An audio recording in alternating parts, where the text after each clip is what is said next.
सभी को नमस्ते। मेरा नाम रवि आर्य है और आप सबों का शास्त्रार्थ बायोलॉजी यूट्यूब चैनल पर स्वागत करता हूं। हम लोग अभी पढ़ रहे हैं रिप्रोडक्शन इन ऑर्गेनिज्म। स्टार्ट करने से पहले आपको बता दूं, अर्थ पर जितने भी ऑर्गेनिजम्स हैं वो सारे के सारे ऑर्गेनिज्म रिप्रोडक्शन करते हैं।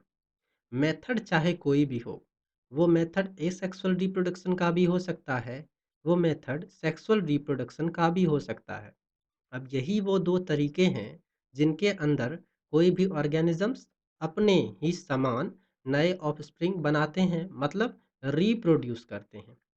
इस चैप्टर के अंदर अब तक हम लोगों ने क्या क्या पढ़ा, एक बार उसको क्विक में समराइज कर लेते हैं। सबसे पहले हम लोगों ने पढ़ा लाइफ स्पैन के बारे में।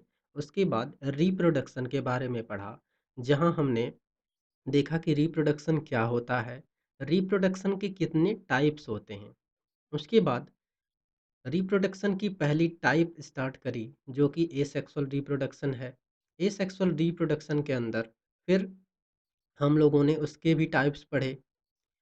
एसेक्सुअल रिप्रोडक्शन वो रिप्रोडक्शन होते हैं जिनके अंदर सिंगल पेरेंट इन्वॉल्व होते हैं। किसी भी प्रकार का गैमेट्स नहीं बनता है। गैमेट्स नहीं बनेगा तो मियोसिस भी नहीं होगी, और क्रॉसिंग ओवर या फिर रिकॉम्बिनेशन भी नहीं होंगे। रिकॉम्बिनेशन नहीं होने की वजह से, मियोसिस नहीं होने की वजह से एसेक्सुअली रिप्रोड्यूस करने वाले ऑर्गेनिज्म के अंदर किसी भी प्रकार के वेरिएशंस नहीं आती है, किसी भी प्रकार का बदलाव नहीं आता है। ऐसे ऑर्गेनिज्म के द्वारा बनाए गए ऑफस्प्रिंग उसके पेरेंट के बिल्कुल समान होते हैं। चाहे वो जेनेटिकली अगर बात करें तो भी वो क्या होंगे, सिमिलर होंगे। मॉर्फोलॉजिकली यानी कि शरीर की संरचना में बात करें तो भी वो समान होंगे, शारीरिक रूप से भी और आनुवांशिक रूप से भी। ऐसे ऑफस्प्रिंग अपने पेरेंट के समान होते हैं। गैमेट्स नहीं बनती है तो फर्टिलाइजेशन भी नहीं होता है। फिर इसके अंदर हम लोगों ने टाइप्स पढ़ा, जहाँ अलग अलग टाइप्स पढ़े। सबसे पहले फिजन के बारे में पढ़ा, फिर बडिंग के बारे में पढ़ा, फिर फ्रेगमेंटेशन के बारे में पढ़ा, रीजनरेशन के बारे में पढ़ा, फिर एसेक्सुअल स्पोर्स के बारे में पढ़ा, जहाँ हम लोगों ने अलग अलग एसेक्सुअल स्पोर्स देखे थे। इसमें जू स्पोर, ए प्लेनोस्पोर, कोनिडिया, एकाइनिट, हिप्नोस्पोर और भी अन्य जो होते हैं उनके बारे में जाना। उसके बाद हम लोगों ने नेचुरल वेजिटेटिव प्रोपागेशन पढ़ा, या फिर जिसको सिंपली वेजिटेटिव रिप्रोडक्शन भी बोलते हैं। वेजिटेटिव रिप्रोडक्शन प्लांट के कौन ऐसे पार्ट हैं जिनके अंदर वेजिटेटिव प्रोपागेशन होता है, उनके बारे में देखा। जैसे कि रूट्स थे, स्टेम थे, लीव्स थे। बर्ड्स के अंदर भी वेजिटेटिव रिप्रोडक्शन होता है, वो भी हम आज के क्लास में देखेंगे। स्टेम के अंदर अलग अलग टाइप के मॉडिफिकेशन थे, सब एरियल मॉडिफिकेशन था और अंडरग्राउंड मॉडिफिकेशन था, जहां हम लोगों ने rhizome, tuber, bulb, corm, runner, stolon, sucker, offset, इन आठों के बारे में पढ़ा। ये आठों क्या है, वेजिटेटिव प्रोपाग्यूल्स हैं। ठीक है। बाकी रूट, स्टेम, लीफ और बड्स जो हैं प्लांट के वेजिटेटिव पार्ट्स कंसिडर किए जाते हैं। Flowers are the reproductive part of plant. उसके बाद आज हम लोग एक जो बच गई है उसके अंदर, जो बर्ड से जो नेचुरल वेजिटेटिव प्रोपागेशन होता है वो पढ़ेंगे। उसके बाद आज हम लोग स्टार्ट करेंगे आर्टिफिशियल वेजिटेटिव प्रोपागेशन के बारे में। ठीक है, तो चलिए शुरुआत करते हैं।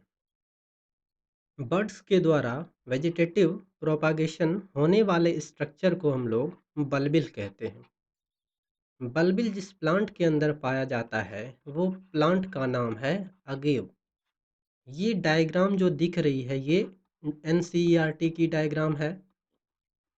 किसकी है, अगेव की डायग्राम है। इस डायग्राम के अंदर ये जो स्ट्रक्चर्स दिख रहे हैं, ये वाले स्ट्रक्चर्स, यही स्ट्रक्चर्स क्या है, बल्बिल है। अब देखते हैं हम लोग बल्बिल को डिफाइन कैसे करें।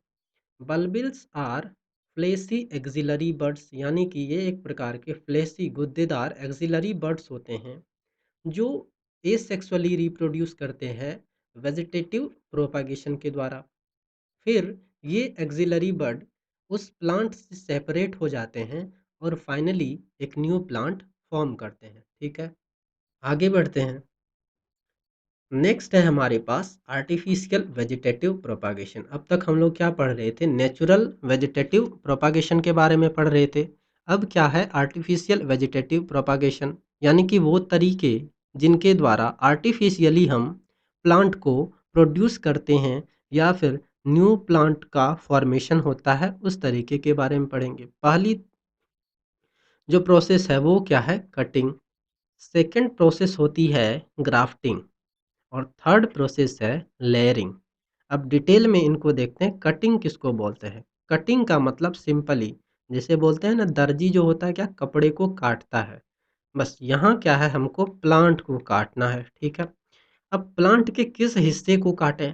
तो कटिंग के अंदर प्लांट के तीनों जो वेजिटेटिव पार्ट्स होते हैं उसको कट कर सकते हैं। चाहे वो रूट हो, रूट को भी कट कर सकते हैं। स्टेम हो, स्टेम को भी कट कर सकते हैं। चाहे लीफ हो, लीफ को भी कट कर सकते हैं। काटने का उद्देश्य क्या है? काटने के बाद इन स्ट्रक्चर्स को, चाहे रूट हो, स्टेम हो, लीफ हो, उसको हम वापस से ज़मीन के अंदर क्या करते हैं, प्लांट कर देते हैं, लगा देते हैं। ज़मीन के अंदर लगाने के बाद कुछ समय बाद इस प्लांट के अंदर रूट्स का फॉर्मेशन हो जाता है। रूट्स के फॉर्मेशन होने के बाद ये एक न्यू प्लांट में कन्वर्ट हो जाता है, यानी कि रूट्स के फॉर्मेशन फॉर्मेशन होंगे, फिर इसके अंदर ब्रांचेज निकलेंगी, लिप्स वगैरह बनेगा, ठीक है। तो यहाँ से क्या हुआ, एक न्यू प्लांट को प्रोड्यूस किया जा सकता है by the method of cutting. तीनों वेजिटेटिव पार्ट के अंदर कहाँ कहाँ कटिंग को हम लोग यूज करते हैं? जैसे शुगर केन के अंदर, ठीक है। शुगर केन के अंदर क्या होता है, जो प्लांट होता है, प्लांट के स्टेम को काट कर अगर ज़मीन के अंदर लगा दिया जाए तो वहाँ से न्यू शुगर केन का प्लांट उगाया जा सकता है। सेकंड एग्जांपल, आप सबों ने कभी ना कभी किया होगा इस एक्सपेरिमेंट को। रोज़ को काटने के बाद जब वापस से ज़मीन में लगाते हैं तो रोज़ के डंठल के अंदर क्या होता है, रूट्स आने लगते हैं, ठीक है। और इस प्रकार एक न्यू रोज़ का प्लांट फॉर्म हो जाता है और न्यू प्लांट डेवलप करने लगता है। तो ये दो एग्जांपल्स हम लोगों को यूजुअली पता होता है, जिसके अंदर क्या होता है, कटिंग के द्वारा न्यू प्लांट हम लोग जनरेट करते हैं या न्यू प्लांट फॉर्म करते हैं।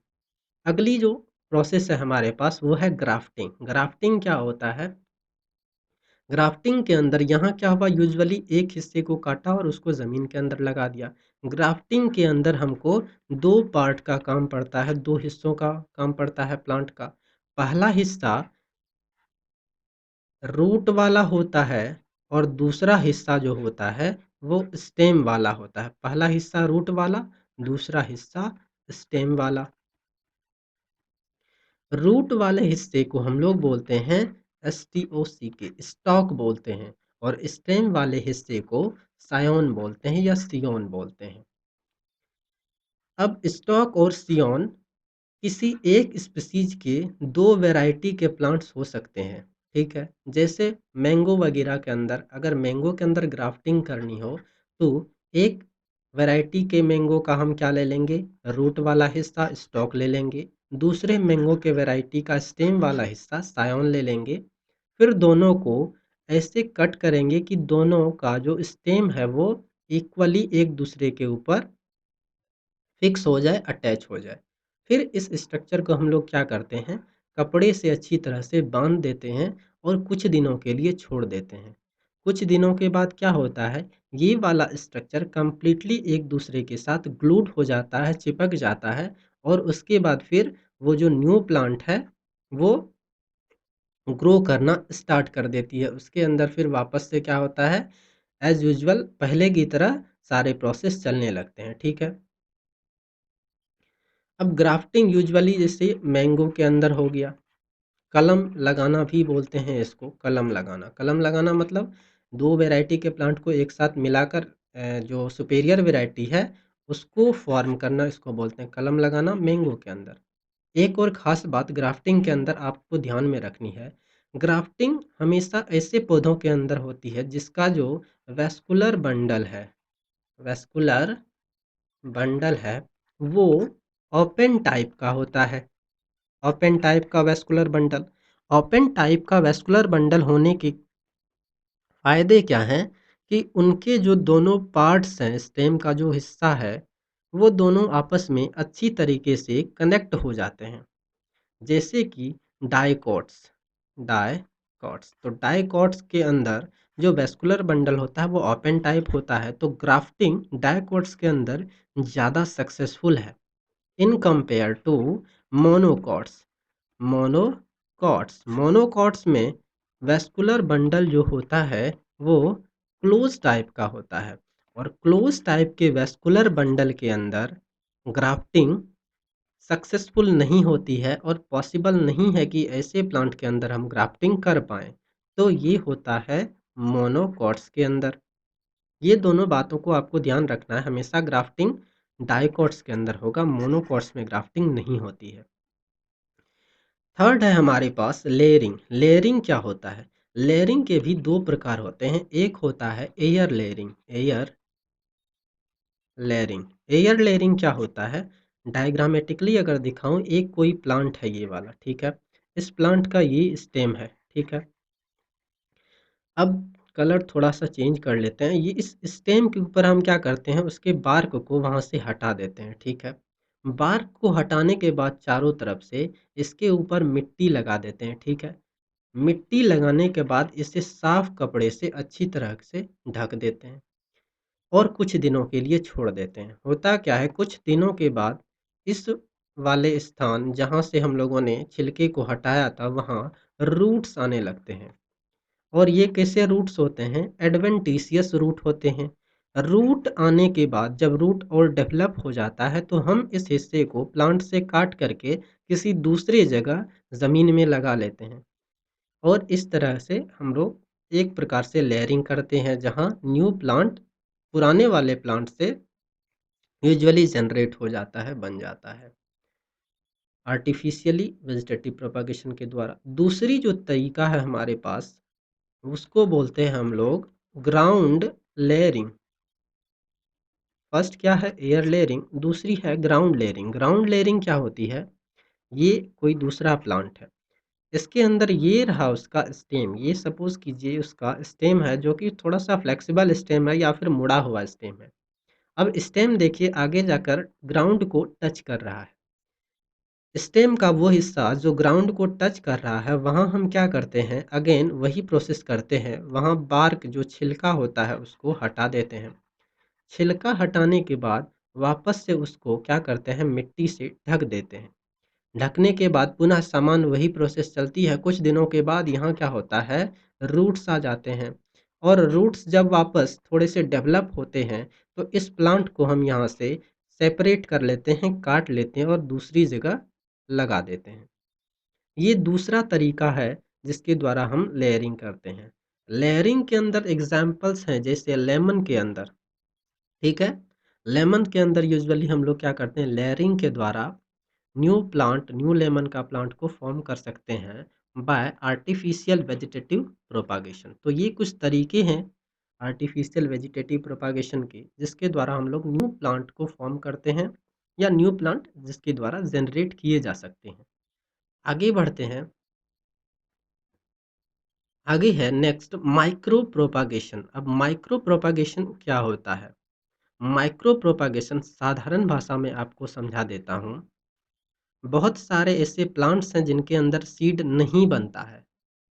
जैसे जितने भी ऑर्नामेंटल प्लांट्स हैं, उनके अंदर यूजुअली बहुत सारे ऐसे हैं जिनके अंदर सीड लाइक स्ट्रक्चर नहीं बनते हैं। अब सीड नहीं बनेगा, तो हम लार्ज क्वांटिटी में ऐसे प्लांट को प्रोड्यूस कैसे करें? तो उसके लिए हमारे पास एक तरीका है जो है माइक्रो प्रोपागेशन। इसमें क्या करते हैं, उस पार्टिकुलर प्लांट का टिश्यू लेते हैं, ठीक है? और उस टिश्यू को हम क्या करते हैं, कल्चर मीडिया के अंदर ग्रो कराते हैं, ठीक है? बहुत सारे टिश्यू लेते हैं। टिश्यू तो या सेल तो प्लांट के अंदर तो बहुत सारा होता है, वहाँ से एक्सट्रैक्ट करके हम कल्चर मीडिया के अंदर उसको ग्रो करते हैं। कल्चर मीडिया कैसा होता है? फुल्ली न्यूट्रिटिव होता है और उसके अंदर हॉर्मोन्स भी होते हैं। साथ ही वो culture media completely aseptic, completely non contaminated होता है, यानी कि उसके अंदर किसी भी प्रकार का बैक्टीरिया या वायरस का इन्फेक्शन नहीं होता है। तीसरी जो इम्पॉर्टेंट चीज़ है, कल्चर मीडिया को हम लोग एक सुटेबल टेम्परेचर, सुटेबल पीएच और एनवायरनमेंटल कंडीशन प्रोवाइड कराते हैं। इससे क्या होता है, प्लांट के ग्रोथ में ये सारे फैक्टर्स काफ़ी मदद करते हैं। अब क्या करा, सारे सेल्स ले लिया, उसको कल्चर मीडिया के अंदर ग्रो किया। कुछ टाइम बाद क्या होता है, अब हार्मोन ट्रीटमेंट के बाद क्या होता है, इससे रूट्स निकलने स्टार्ट हो जाते हैं और सूट वाले पार्ट भी अराइज होने लगते हैं। कुछ टाइम बाद क्या हुआ, ये थोड़े थोड़े बड़े हो जाते हैं और बड़े होने के बाद प्लांटलेट्स के फॉर्म में ये कन्वर्ट हो जाते हैं, ये सारे सेल्स, ठीक है, प्लांटलेट्स के फॉर्म में कन्वर्ट हो गए। फिर और जब ये बड़े होते हैं थोड़े से साइज में, मतलब इतने बड़े जिसको हम ग्राउंड के अंदर प्लांट कर सकें, ठीक है, उस साइज में जब ये कन्वर्ट हो जाते हैं तो हम यहाँ से कल्चर मीडिया से उसको एक्सट्रैक्ट करके फिर वापस से सॉइल में लगा देते हैं। बेनिफिट्स क्या है माइक्रो प्रोपागेशन के? पहली चीज़, कंप्लीट एसेप्टिक इन्वायरमेंट और कंप्लीट कंट्रोल्ड इन्वायरमेंट के अंदर हम लोग लाखों प्लांट्स को एक साथ जनरेट कर सकते हैं, उगा सकते हैं। दूसरी बात, इसके अंदर बहुत कम समय लगता है प्लांट को ग्रो करने में। यूजुअली क्या होता है, कोई भी प्लांट है, वो क्या हुआ, बर्थ हुआ उसका, सीड से जर्मिनेट करा, उसके बाद फिर वो क्या होगा, ग्रोथ होगा, उसके अंदर मैच्योर करेगा, फिर उसके अंदर फ्लावरिंग होगी, फ्रूटिंग होगी, सीड्स बनेंगे, फिर उस सीड्स को हम अगले सीजन के अंदर फिर क्या करेंगे, यूज करेंगे। तो एक काफ़ी लंबा टाइम लग जाता है। लेकिन माइक्रो प्रोपागेशन के थ्रू कम समय में लेबोरेटरी के अंदर हम ऐसे लाखों प्लांट्स बना सकते हैं, ठीक है। अब देखते हैं क्या लिखा हुआ है। Micro propagation it refers to in vitro, in vitro का मतलब होता है लेबोरेटरी के अंदर, लेबोरेटरी के अंदर। तो it refers to in vitro multiplication और regeneration of plant material under aseptic conditions and control in environmental condition to produce thousands and millions of plant, यानी कि प्लांट मटेरियल का लेबोरेटरी के अंदर मल्टीप्लिकेशन कराना या रीजनरेशन कराना एसेप्टिक और कंट्रोल्ड इन्वायरमेंटल कंडीशन में, ताकि उससे हजारों और लाखों नए प्लांट्स क्रिएट किए जा सके, ठीक है। आप लोग समझ गए होंगे। इसको और बेहतर तरीके से हम लोग टिश्यू कल्चर में पढ़ेंगे, ठीक है।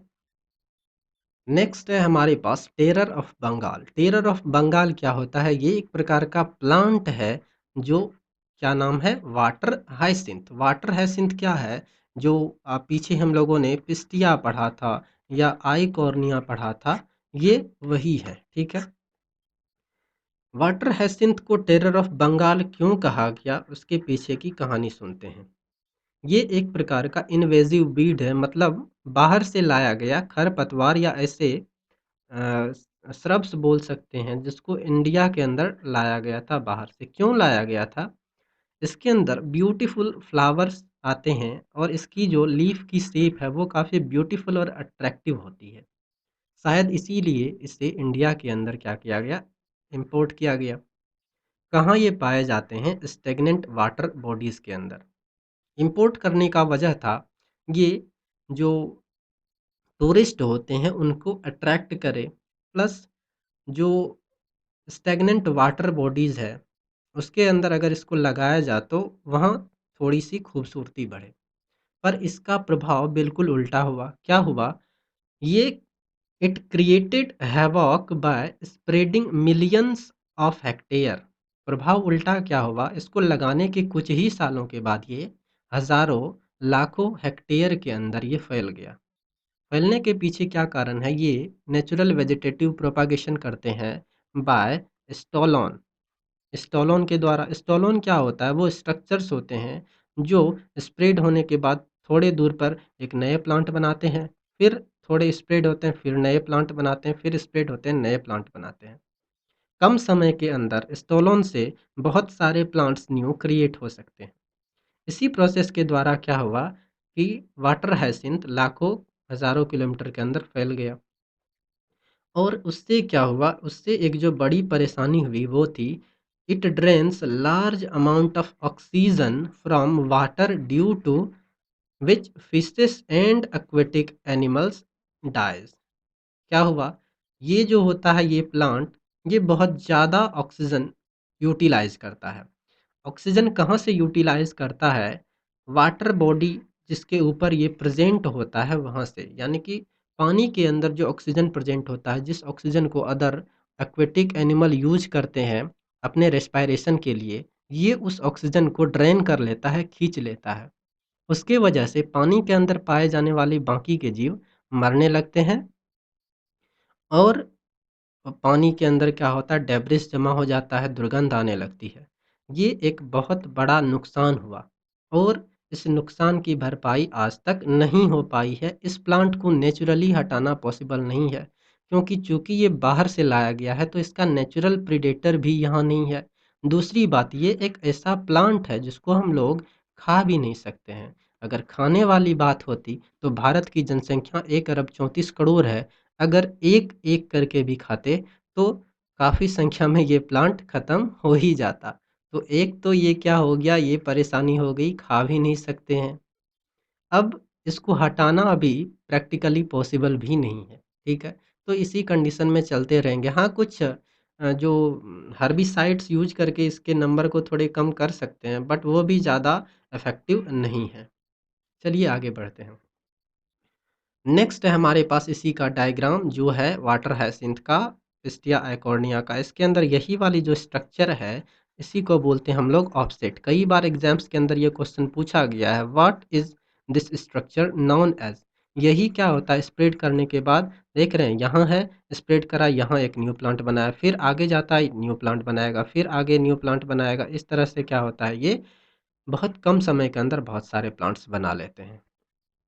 चलिए, आखिरकार वो घड़ी आ ही गई। अब नेक्स्ट इम्पॉर्टेंट टॉपिक हमारे पास क्या है, सेक्सुअल रिप्रोडक्शन। अब तक हम लोग क्या पढ़ रहे थे, ए सेक्सुअल रिप्रोडक्शन, जिसके अंदर देखा था कौन से ऐसे ऑर्गेनिजम्स हैं जिनके अंदर ए सेक्सुअल रिप्रोडक्शन होता है। यूजुअली कुछ लोअर एनिमल्स और प्लांट थे, और कुछ यूनिसेलुलर ऑर्गेनिजम्स थे, मल्टी सेलुलर ऑर्गेनिजम्स भी थे, जिनके अंदर ए सेक्सुअल रिप्रोडक्शन अलग अलग तरीकों से हो रहा था। अगली है सेक्सुअल रिप्रोडक्शन। सेक्सुअल रिप्रोडक्शन क्या होता है, जब रिप्रोडक्शन के अंदर दो पेरेंट इन्वॉल्व हो और दोनों अलग अलग गैमिट्स बनाए, यानी कि दो अलग अलग गैमिट इन्वॉल्व हो, दोनों गैमिट का फर्टिलाइजेशन हो, तो ऐसे रिप्रोडक्शन को सेक्सुअल रिप्रोडक्शन कहते हैं। एसेक्सुअल रिप्रोडक्शन ठीक इसका उल्टा था, जहां एक पेरेंट इन्वॉल्व हो रहे थे और किसी भी प्रकार का गैमेट्स नहीं बन रहा था।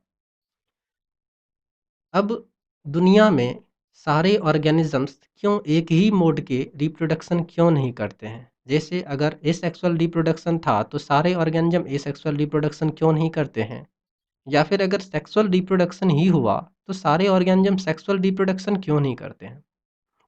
इसके पीछे कारण है कि एसेक्सुअल रिप्रोडक्शन अनफेवरेबल कंडीशन में होने वाली प्रोसेस है। फेवरेबल कंडीशन में यूजुअली एसेक्सुअल रिप्रोडक्शन होता है, जो कि जो छोटे-छोटे प्लांट्स और एनिमल करते हैं। कॉम्प्लेक्सिटी बढ़ने के साथ इवोल्यूशन के दौरान रिप्रोडक्शन में भी कॉम्प्लेक्सिटी हुई, और जो एनवायरनमेंटल कंडीशन चेंज हुआ, वो वेरिएशन को क्रिएट करना चाहती थी, नए वेरिएशंस चाहती थी। अब वेरिएशन कभी भी एसेक्सुअल रिप्रोडक्शन के अंदर नहीं आ पाता, क्योंकि वहाँ मियोसिस नहीं होती है। तो वेरिएशन लाने के लिए, ताकि वो ऑर्गेनिज्म आने वाले इन्वायरमेंट के अंदर अच्छे से स्टेबल हो सके, अच्छे से अडेप्ट कर सके, ज़रूरी था एक ऐसा मोड ऑफ रिप्रोडक्शन जहां उनके जेनेटिक कंपोजिशन में बदलाव आए और इन्वायरमेंट के सपोर्टिव बदलाव आए, यानी कि वो इन्वायरमेंटल कंडीशन के साथ अडेप्ट कर जाए।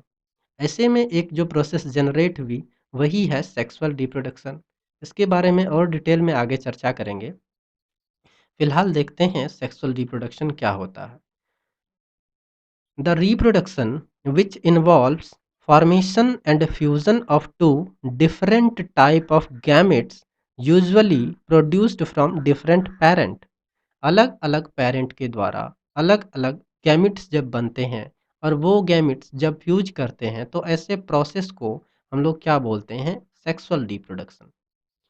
Sexual reproduction allows genetic variability due to recombination and Of course, due to fusion of different type of gametes with more adaptable characters। अब ये बड़ी इंपॉर्टेंट पॉइंट है जो सेक्सुअल रिप्रोडक्शन की एक बहुत इंपॉर्टेंट एडवांटेजेस हैं।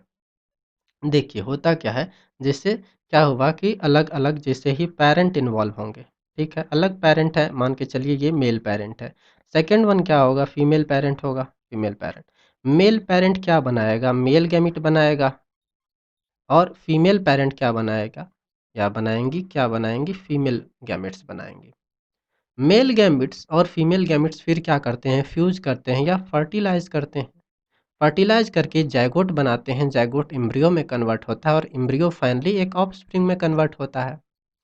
अब जो इम्पोर्टेंट प्रोसेस है, पेरेंट जब गैमेट्स बनाते हैं तो गैमेट्स बनाने के लिए जो सेल डिवीजन करते हैं वो है meiosis type of cell division. Meiosis के अंदर एक इम्पॉर्टेंट प्रोसेस होता है जिसको हम लोग बोलते हैं क्रॉसिंग ओवर। क्रॉसिंग ओवर क्या होता है, क्रॉसिंग ओवर के अंदर जैसे ये क्रोमोजोम है, ठीक है, ये क्या है, क्रोमोजोम है, थोड़ी सी स्ट्रक्चर थोड़ी सी गंदी बन रही है, ये मान के चलिए दूसरी क्रोमोजोम है, ठीक है, ये दूसरी क्रोमोजोम है। दोनों क्रोमोसोम जब मियोसिस करते हैं तो मियोसिस के अंदर एक स्टेज आता है क्रॉसिंग ओवर वाली, जहाँ क्या होता है, ये दोनों क्रोमोसोम आपस में साइनेप्सिस कर लेते हैं, ठीक है, साइनेप्सिस कर लेते हैं। साइनेप्सिस से क्या होता है, ये दोनों एक दूसरे के पास आ जाते हैं और इसके आर्म्स आपस में फ्यूज कर जाते हैं। आर्म्स फ्यूज करने से क्या होता है, आर्म फ्यूज करने के बाद इसका ये वाला आर्म के अंदर जो प्रेजेंट जीन है, इसके इस वाले आर्म के अंदर प्रेजेंट के जीन के साथ नीचे ठीक उसी तरह इसका ये वाला आर्म, इसका ये वाला आर्म क्या करता है, आपस में साइनेप्सिस कर लेते हैं। फिर क्या होता है, जीन का एक्सचेंज होता है दोनों क्रोमोसोम्स के ऊपर, यहाँ से यहाँ एक्सचेंज होता है, यहाँ से यहाँ एक्सचेंज होता है। इसी प्रोसेस को बोलते हैं हम लोग क्रॉसिंग ओवर, यानी कि exchange of gene between the homologous chromosome. इसी को प्रोसेस बोलते हैं। एक्सचेंज होने की वजह से क्या होता है, क्या हुआ, रिकॉम्बिनेशन हुआ और वेरिएशंस आते हैं, ठीक है। वो एक तो यहाँ वेरिएशन आई मियोसिस के अंदर, दूसरे वेरिएशन आते हैं जब मेल और फीमेल गैमेट्स फ्यूज करते हैं, फर्टिलाइज करते हैं और जाइगोट बनाते हैं, तो दूसरी वेरिएशन यहाँ आती है।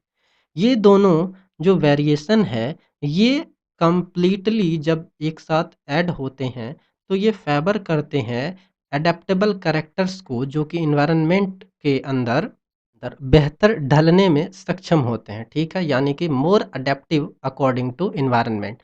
तो यही क्या होता है, वेरिएशन, जो कि सेक्सुअल रिप्रोडक्शन के अंदर होता है। फिलहाल सिंपली आप इतना समझिए, जब और डिटेल में पढ़ेंगे मियोसिस के बारे में, सेल डिवीजन, तब मैं आपको वहाँ बताऊंगा, या फिर जब सेक्सुअल रिप्रोडक्शन इन प्लांट्स पढ़ेंगे और ह्यूमन रिप्रोडक्शन पढ़ेंगे तो वहाँ आपको और डिटेल में इसके बारे में चर्चा करेंगे। नेक्स्ट क्या है हमारे पास, सेक्सुअल रिप्रोडक्शन का चार्ट। आइए इस चार्ट को देखते हैं। इसमें वही सारी चीज़ें हैं जो हमने पीछे पढ़ रखी है। पहली चीज़, सेक्सुअल रिप्रोडक्शन यूनिपेरेंटल भी हो सकता है, बायपेरेंटल भी हो सकता है। ज़्यादातर कैसे होते हैं, मोस्टली बायपेरेंटल, कुछ यूनिपेरेंटल भी होते हैं। जैसे आपको बताया था, जो अर्थवॉर्म्स होते हैं, अर्थवॉर्म्स के अंदर एक ही अर्थवॉर्म में मेल सेक्स ऑर्गन भी होता है, फीमेल सेक्स ऑर्गन भी होता है। फिर दोनों गैमेट्स बनाते हैं और वो गैमेट्स आपस में फर्टिलाइज करते हैं। तो वहाँ क्या हो गया, कंडीशन यूनिपेरेंटल।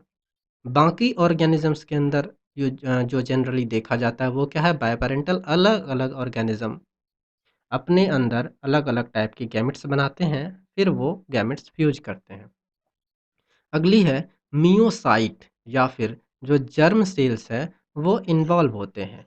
मियोसाइट या जर्म सेल उस सेल को बोलते हैं जिनके अंदर डिवीज़न होने के बाद, मियोसिस टाइप की डिवीज़न होने के बाद गैमेट्स बनता है, ठीक है। तो गैमेट जनरेटिंग सेल्स होते हैं ये बेसिकली, मतलब सेक्सुअल रिप्रोडक्शन में गैमेट बनेगा। अब गैमेट बनेगा तो involve gamete formation as well as their fusion. अगली चीज है, offsprings are genetically different from parent. अब ये इंपॉर्टेंट है, सेक्सुअल रिप्रोडक्शन के अंदर जो ऑर्गेनिजम्स बनते हैं वो जेनेटिकली डिफरेंट होते हैं। ए सेक्सुअल रिप्रोडक्शन में अगर बोलें तो वो जेनेटिकली सेम होते हैं, जिसको हम लोगों ने क्या कहा था, क्लोन कहा था। इस टर्म को भी आपको ध्यान में रखना है। अगली है, rate of reproduction is slower, sexual reproduction एक स्लो और कॉम्प्लेक्स इलाबोरेट प्रोसेस है जहाँ रिप्रोडक्शन काफ़ी स्लोली होती है। एसेक्सुअल रिप्रोडक्शन के अंदर रिप्रोडक्शन फास्ट होती है और कम टाइम के अंदर ही बहुत सारे ऑफस्प्रिंग क्रिएट या बनाए जा सकते हैं। एसेक्सुअल रिप्रोडक्शन के अंदर ये खासियत होती है। सेक्सुअल रिप्रोडक्शन में वहीं रेट ऑफ रिप्रोडक्शन काफ़ी स्लो होती है। तो यहाँ एक समय के अंदर कम नंबर ऑफ ऑफस्प्रिंग ही बनते हैं। नेक्स्ट अब हम लोग पढ़ेंगे फेजेस के बारे में। ठीक है। हर ऑर्गेनिज्म को इन फेज़ों से अपने लाइफ के अंदर गुजरना पड़ता है। पहली फेज़ क्या है? जूवेनाइल फेज़ है। First phase is juvenile phase. Juvenile phase क्या होता है? बर्थ के बाद रिप्रोडक्टिव मैच्योरिटी तक का फेज़, यानी कि जब तक ऑर्गेनिज्म रिप्रोडक्शन स्टार्ट नहीं कर देते हैं, रिप्रोडक्टिव मैच्योरिटी उसके अंदर नहीं आ जाती है, उससे पहले यानी कि बर्थ के बाद और इस स्टेज से पहले के फेज़ को हम लोग बोलते हैं जुवेनाइल फेज़, या फिर इसको बोल सकते हैं सिंपली ग्रोथ फेज़ बोल सकते हैं। प्लांट्स के अंदर इसी को बोलते हैं वेजिटेटिव फेज़। आपको पहले ही बताया प्लांट के अंदर दो फेज़ होते हैं, एक वेजिटेटिव फेज़ होता है, दूसरा रिप्रोडक्टिव फेज़ होता है। वेजिटेटिव फेज़ वो होता है जब प्लांट ग्रोथ कर रहे होते हैं, और रिप्रोडक्टिव फेज़ वो होता है जब उसके अंदर फ्लावरिंग्स होती है। तो इसको अगर एक्सप्लेन करें तो it is period of growth in an organism which ends with reproductive maturity. तो जैसे ही ऑर्गेनिज्म के अंदर रिप्रोडक्टिव मैच्योरिटी स्टार्ट हो जाती है, जुवेनाइल फेज वहाँ ख़त्म हो जाता है। ठीक है। नेक्स्ट फेज क्या है? Reproductive phase. अब ये सबसे इम्पॉर्टेंट फेज है, रिप्रोडक्टिव फेज। रिप्रोडक्टिव फेज हर ऑर्गेनिज्म के अंदर थोड़े से डिफरेंट होते हैं। यूजुअली एक स्पीसीज के अंदर रिप्रोडक्टिव फेज के अंदर जो कैरेक्टर्स हैं उनमें सिमिलैरिटी होती है as compare to other species. Reproductive phase क्या होता है? Phase of life when organism is capable of producing offspring, यानी कि लाइफ का वो फेज, वो टाइम जब एक ऑर्गेनिज्म कैपेबल होता है ऑफस्प्रिंग को प्रोड्यूस करने के। ठीक है। यानी कि जब से उसके अंदर ऑफस्प्रिंग प्रोडक्शन स्टार्ट हो जाएगी, रिप्रोडक्टिव जो चेंजेस स्टार्ट हो जाएंगे उसके अंदर, रिप्रोडक्शन करने लगेंगे, उस फेज को बोलते हैं रिप्रोडक्टिव फेज। नेक्स्ट है हमारे पास सेनिसेंस फेज। सेनिसेंस फेज क्या होता है? रिप्रोडक्शन जब खत्म होने लगता है, रिप्रोडक्टिव फेज जब समाप्त होने लगती है, तो ऑर्गेनिज्म सेनिसेंस फेज में चला जाता है। इट इज़ लास्ट फेज बोल सकते हैं। It is phase of aging when organism loses their reproductive capacity। वो फेज जब ऑर्गेनिज्म अपने रिप्रोडक्टिव कैपेसिटी लूज करने लगते हैं, उनके अंदर रिप्रोडक्टिव कैपेसिटी खत्म होने लगते हैं, प्रजनन की क्षमता खत्म होने लगती है, ऑफस्प्रिंग बनाने की क्षमता खत्म होने लगती है, उस फेज को सेनिसेंस फेज कहते हैं। और senescence phase ultimately leads to death. कब खत्म होती है सेनिसेंस फेज? जब वो ऑर्गेनिज्म मर जाता है, डेथ कर जाता है। ठीक है। तो टोटल तीन फेजेस हो गए। जुवेनाइल फेज बर्थ से लेकर रिप्रोडक्टिव मैच्योरिटी तक, रिप्रोडक्टिव फेज जब वो ऑफस्प्रिंग प्रोड्यूस करने लगते हैं, और सेनिसेंस फेज जब ये फेज खत्म होता है और एजिंग की स्टार्ट, एजिंग वाली फेज स्टार्ट होती है, वो phase. Every organism will pass through these phases in their life।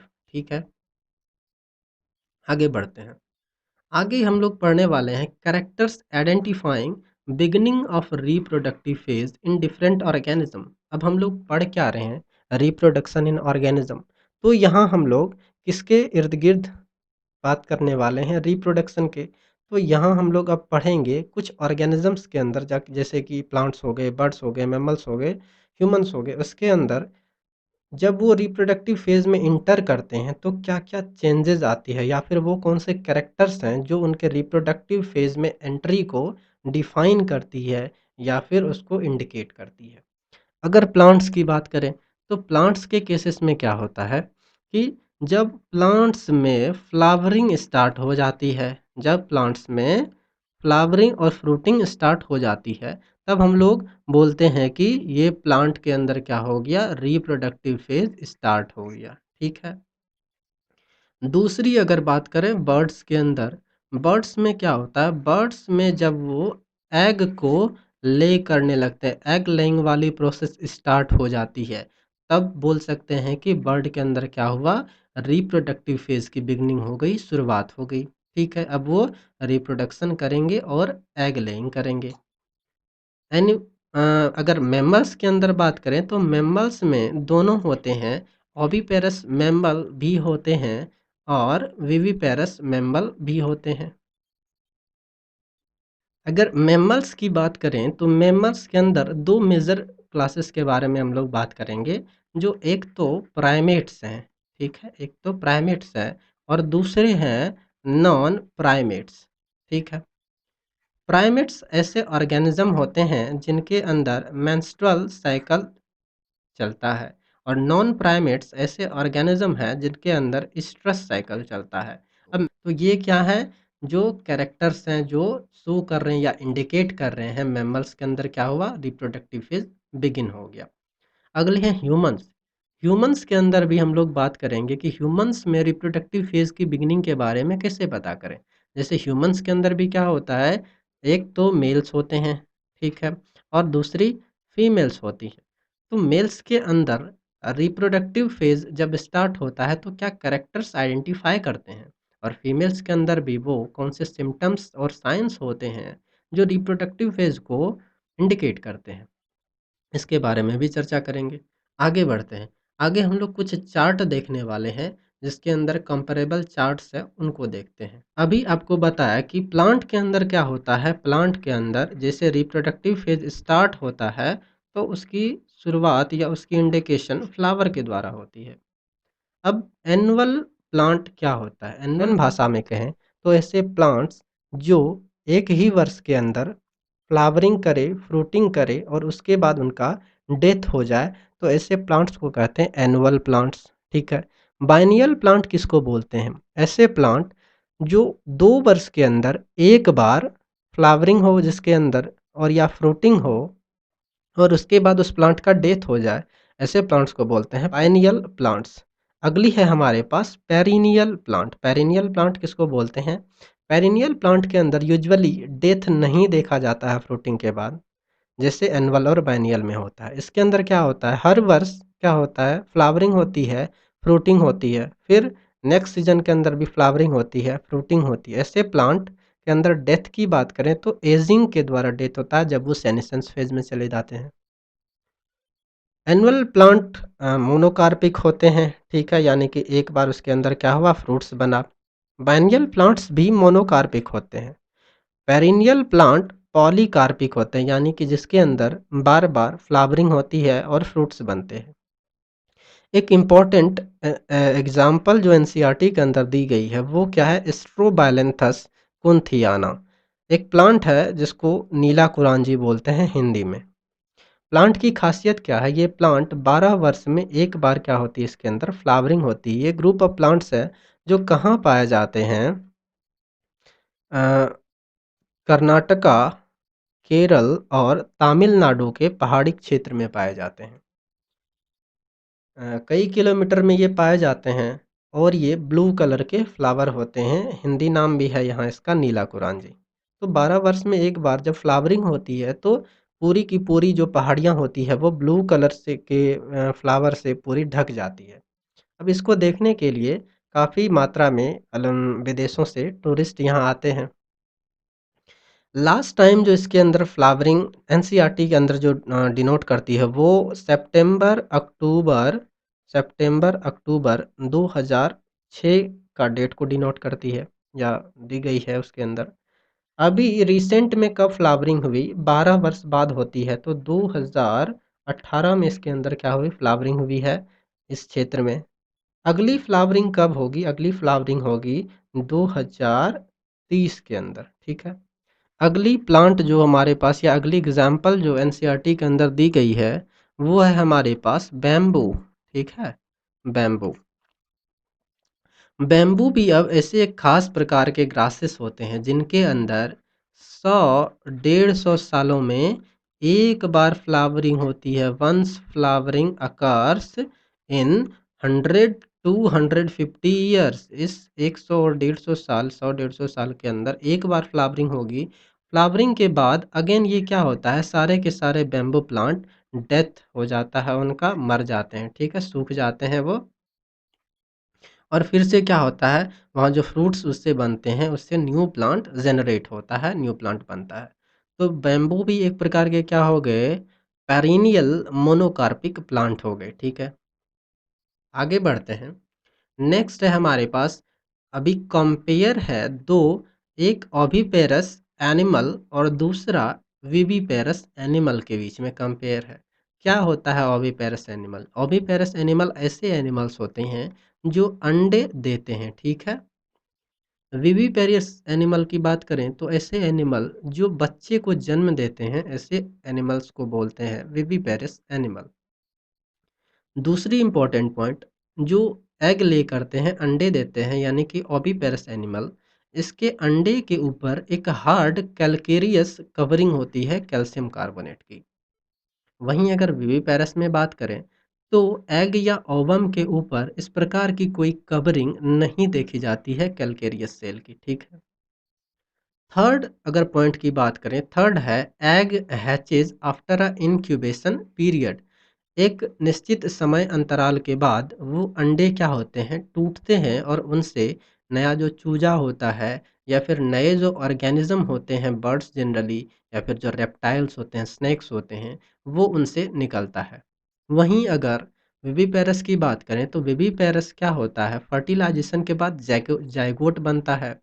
Zygote फिर एम्ब्रियो में डेवलप होती है और एम्ब्रियो फिर फाइनली एक यंग वंश में डेवलप करता है, यानी कि किसी भी प्रकार का हैचिंग नहीं होता है, ठीक है। अगली है chance of survival. Chance of survival की बात करें तो ओविपेरस एनिमल के अंदर चांस ऑफ सर्वाइवल लेस होता है। क्यों? क्योंकि जब वो अंडे देते हैं तो अंडे देने के बाद वो अंडे एक्सटर्नल मीडियम में होते हैं या फिर एनवायरनमेंट के अंदर होते हैं। एनवायरनमेंट के अंदर प्रेडेशन की जो प्रोसेस है वो बढ़ जाती है। जैसे कोई ऑर्गेनिज़्म है, वो क्या करता है, जैसे कौवा वगैरह होता है, क्रो, वो क्या करता है, दूसरे जो अदर बर्ड का होता है उसका अंडा को खा जाता है, ठीक है। तो प्रेडेशन क्या होता है, यहाँ बढ़ जाता है। या कई बार साँप जो होते हैं वो चिड़िए के अंडे को निगल जाते हैं। तो चांस ऑफ सर्वाइवल यहाँ क्या है, लेस है। वहीं chance of survival is more in viviparous animal, क्योंकि विविपेरस एनिमल में क्या होता है, जो ज़ायगोट डेवलप कर रहा होता है, जो एम्ब्रियो डेवलप करता है, वो यूजुअली पैरेंट बॉडी के अंदर होता है। तो पैरेंट बॉडी के अंदर वो सेफेस्ट जगह पे होते हैं, जहाँ जो प्रिडेशन या फिर बोल सकते हैं वल्नरेबल, वो कम होते हैं, ठीक है, लेस वल्नरेबल होते हैं। एग्जाम्पल्स की बात करें तो एग्जाम्पल्स हो गए बर्ड्स और रेप्टाइल्स, जिसके अंदर अंडे वो देते हैं, ओविपेरस एनिमल होते हैं। मैमल्स की बात करें जैसे ह्यूमंस हो गए, वो कैसे होते हैं, विविपेरस एनिमल्स होते हैं, ठीक है। एक पॉइंट और मैं बता दूं, जैसे बर्ड्स होते हैं, बर्ड्स के अंदर कुछ बर्ड्स हैं जैसे मुर्गियां वगैरह हो गई। मुर्गियों के अंदर दो प्रकार से एग लेइंग होती है। एक तो सीजनल एग लेइंग होती है, ठीक है। सीजनल एग लेइंग होती है मतलब नेचुरली उसके अंदर सीजन वाइज क्या होता है, वो रिप्रोड्यूस करते हैं, एग फॉर्मेशन करते हैं और फिर एग लेइंग होती है, ये तो सीजनल। और दूसरी होती है जिसको बोलते हैं कैप्टिविटी वाली, या फिर जो पोल्ट्री फार्म के अंदर हम कमर्शियल यूज के लिए जो एग्स हम लोग क्या करते हैं, एग्स को जो नॉन वेजिटेरियन लोग खाते हैं, वो एग्स कैसे बनता है, वो सीजनली तो नहीं हो सकता है, क्योंकि एक सीज़न के अंदर बर्ड्स बहुत कम अंडे देते हैं। अब अगर कमर्शियल लेवल पे अगर अंडे को प्रोड्यूस करना है तो हमको क्या करना पड़ेगा कि बर्ड्स के अंदर कुछ चेंजेस लाने पड़ेंगे। तो ये दोनों प्रोसेस होते हैं, सीजनल भी होती है जो कि नेचुरल होता है, और दूसरा होता है कैप्टिविटी पोल्ट्री फार्म के अंदर, जहाँ ज़बरदस्ती बर्ड्स के अंदर हम लोग क्या करते हैं, इंजेक्ट करते हैं हार्मोन्स और फिर उससे फर्टिलाइजेशन करवाते हैं एग का, और जो मेल गैमेट होता है उसके बाद फिर कमर्शियली एग वहाँ बनाते हैं, प्रोड्यूस करते हैं। नेक्स्ट है हमारे पास अगली जो साइक्लिकल चेंजेस अभी देखा था कि जो मैमल्स होते हैं उसके अंदर जब रिप्रोडक्टिव फेज स्टार्ट होता है तो दो तरीके से पता चल सकता है, ठीक है। एक तो एक्सटर्नल जो बॉडी के स्ट्रक्चर्स हैं उनको देखकर पता चल सकता है, और यहाँ थोड़ी-सी क्या होती है, कन्फ्यूज़न हो जाती है क्योंकि बॉडी के स्ट्रक्चर को देखकर यूजुअली पता लगाना एनिमल्स के अंदर थोड़ा-सा डिफरेंट हो जाता है, ठीक है।